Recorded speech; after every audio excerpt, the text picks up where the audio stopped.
Okay, welcome to another movie vlog, and this is another active one done after the fact.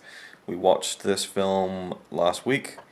I believe it was last Monday, maybe. Anyway, Blade Runner 2049.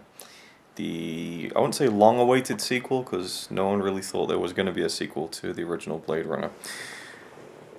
And we already filmed the review. There's Connie, right? And we did a review when the film came out. I think we both loved it. And I specifically remember you saying it was the best sounding film you'd seen in the cinema. At least you said the sound was perfect. That was one of them. That's the one I said that for. Yeah. We went to one of the biggest ones in our city, I think, or in Trondheim. Yeah. And yeah, the sound, like the balance between the bass and everything like that, it was very well balanced. Mm. And actually, I feel like I experienced the same thing when we went to see Predator in IMAX. Oh, yeah. Just now, the sound was really good. So it's a lot to do with the screen you're in. Yeah.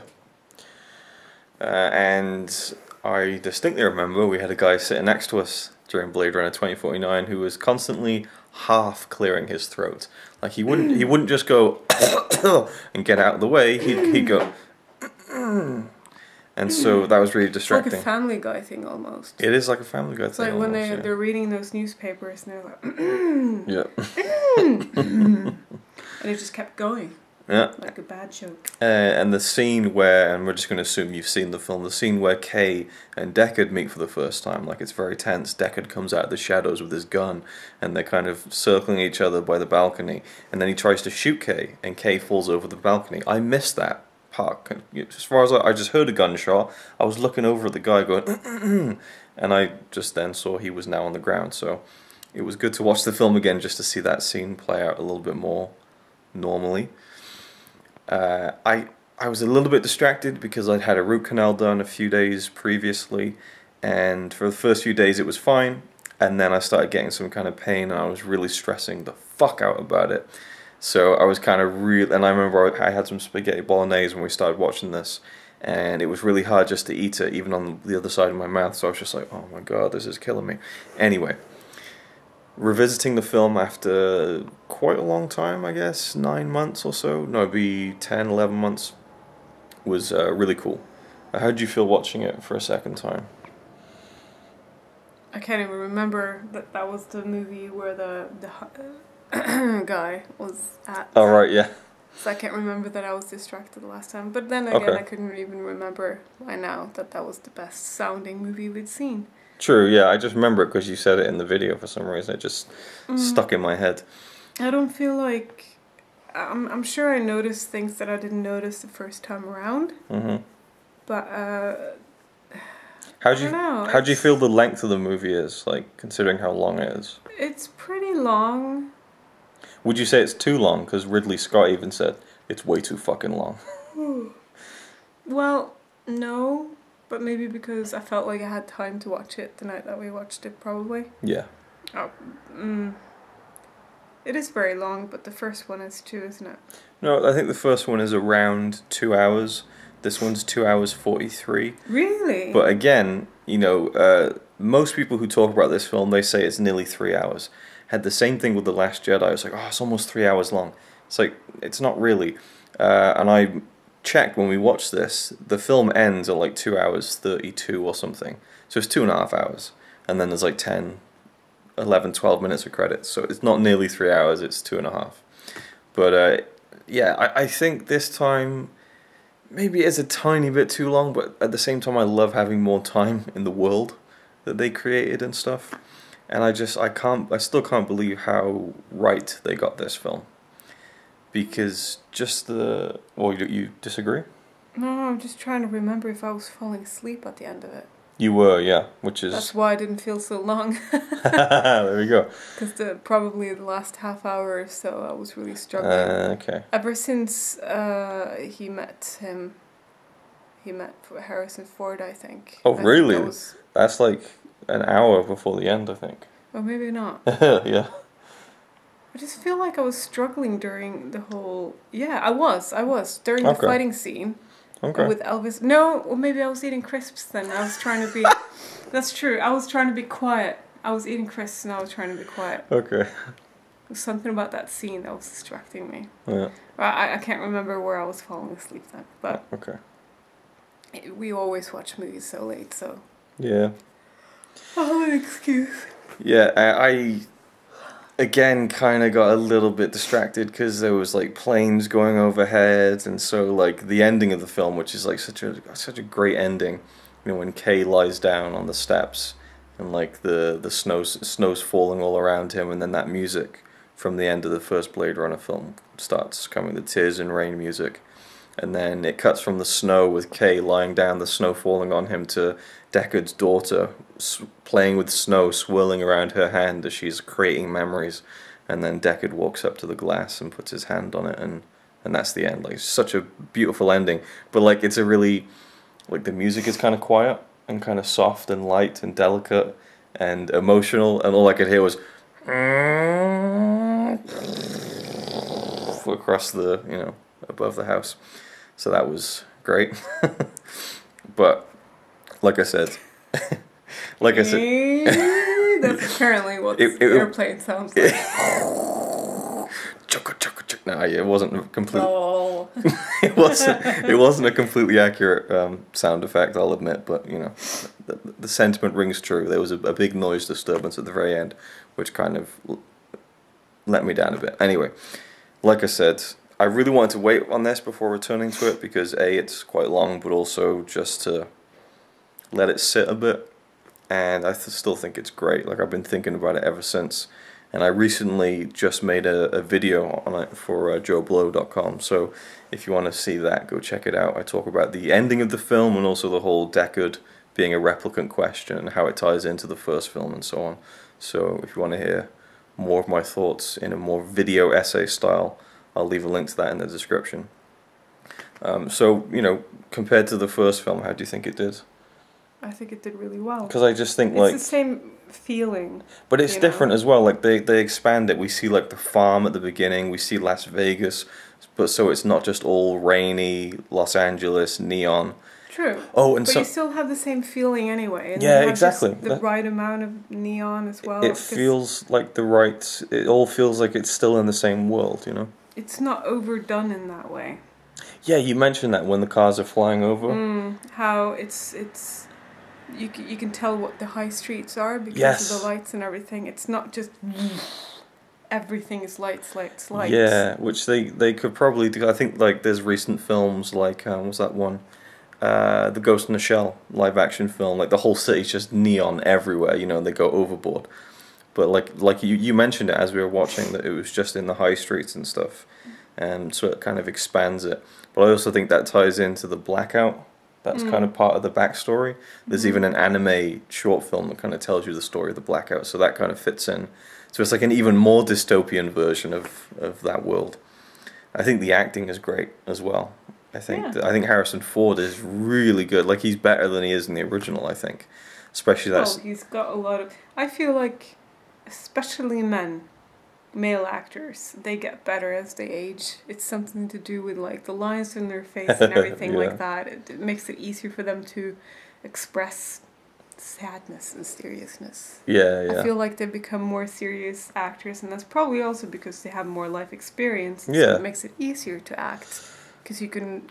That's what they do, don't they? They draw emotions from real things that's happened to them. Yeah. Batista as well, I think, does a really, really good job in this movie. Yeah. I like how old he looks. Yes. How they made his hair the way...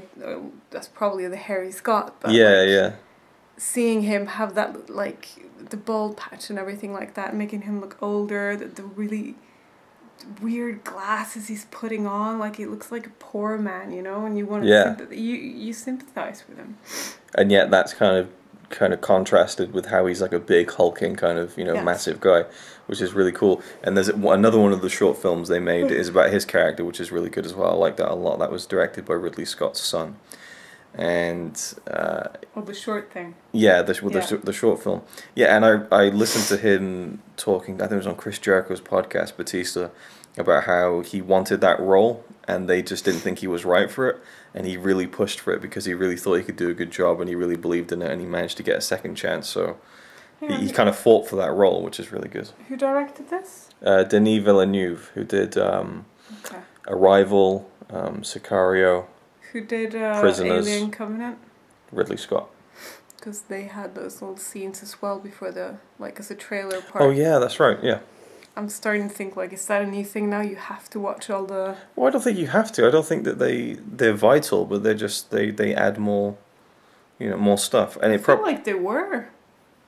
No, I don't think so. I think you can watch the film without seeing, well, with Alien you see the crew, but I mean, Ridley Scott was very involved in this film as a producer and an uncredited writer, so I'm sure he probably came up with the idea, especially if his son directed 2 of the shorts as well.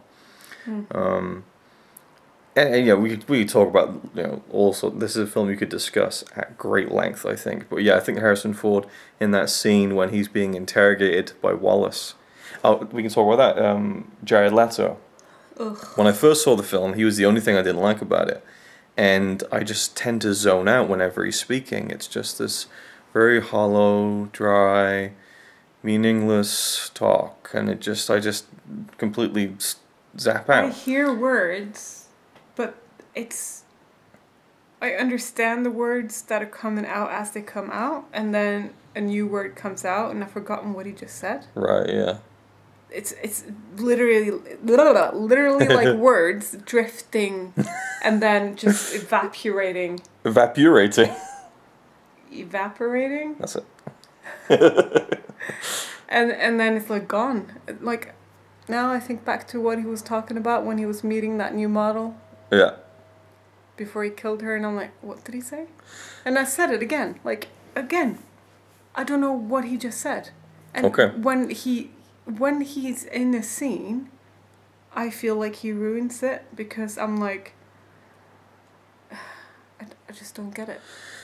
Well, that's where we differ then, because I wouldn't say that I really like him now, but watching it a second time, I think he fit more in the film for me, and it's probably because we watched it with the subtitles, so I could kind of focus on what he was saying a bit more. Still a little bit of an issue there, and I think also I was kind of predisposed to not enjoy him because I just find him to be a weird actor when it comes to kind of the publicizing what he does. When he's sending like used condoms to like the Suicide Squad cast because that's what the Joker would do, and it's just like, what the fuck are you talking about? And in this film he's like, oh, I had contact lenses so it made me blind so I would feel blind, and it's like, you're supposed to act, But also, if he's supposed to be blind and yet he has these little pods that float around him that presumably allow him to see. That's what I'm assuming they were. So surely he'd be able to see anyway. I'm not quite sure. But either way, I actually thought, for me, he worked better in the film the second time around. But he's not in it very long anyway. He's probably in the film for about 10 minutes. Yeah, but he is in one very important scene. So. Yes. And I forgot how dark it was when he has Rachel's skull in his hand and shows it to Deckard. Like, can you imagine that? Being in love with someone and someone showing you their skull in front of you. And that's, I think, where Harrison Ford's acting really just impressed me a lot. And he kind of gets that really emotional place, but then he kind of steels himself and kind of fires back in a very kind of subtle way. When they bring the fake Rachel out and he's just like, her eyes were green, just that little kind of fuck you, doesn't have to make a big show about it. So, yeah. And I really find that the relationship between Kay and the hologram really interesting. And you could discuss that for ages as well, because it's just it's like an artificial intelligence with another artificial intelligence, but one is physical and one is digital, It's odd. And the film just looks incredible, right? Like, the cinematography. It's just one of the best looking films ever, I think. And they had to use a lot of digital stuff in this as opposed to the practical stuff in the first Blade Runner. But I think looking at some of the special features, I wish there were more. I wish there was like a proper 2-3 hour making of documentary. But you can see they did a lot of real sets and stuff, which is really cool and makes it feel more believable, I think, as it always does. Anything else you'd like to add? The music, maybe? Like, there are a lot of scenes that don't have any music at all. Yes, I really like that choice, actually. Yeah, like it's completely quiet, and that makes you maybe hold your breath a little bit. Yeah, Like that. I feel like I'd like to watch this film again, like in a really completely dark room, but with like, I don't know if we could work it so that we both have headphones on, like noise cancelling headphones. You know, just a I got proper, mine. just a proper like get into that kind of the surround sound and everything. 'Cause we've never had like surround sound or anything. No, but We've in the future we will. Yeah, because I feel like the not just even the score, but the sound effects and just the yeah. But I think the score is really great, and different from the original score as well. It doesn't try to emulate it too much, but it kind of feels like it's again everything they did in this film just feels like it belongs, like it would in the first film. But it's they've pushed it further. Mm. So I think we've talked about it enough, and yeah, awesome film. Really, really, I'm just repeating myself at this point, I think. So there we go. That's it. Blade Runner 2049. Great stuff. And I'm actually looking forward to watching the original again. I've never seen the theatrical version, so maybe I'll try that next time, which will be interesting. But anyway, that's another video for another time. Thanks for watching. I'll see you in the next one. He's alright by me.